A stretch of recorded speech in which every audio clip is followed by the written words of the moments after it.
init ng ulo, sulat magkaiba.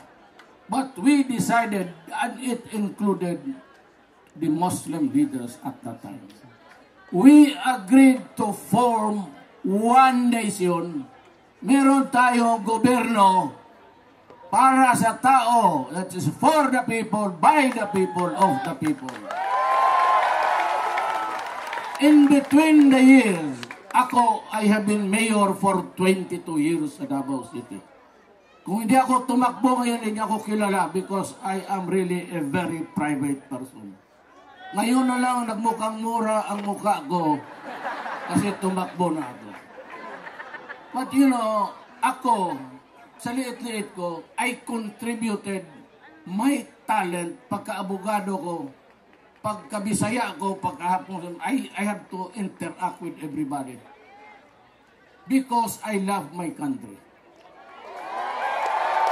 Mahal ko ang bayan ko, ginawa ko ang dapat kong gawin, pero hindi ko ninakaw ang pera ng tao.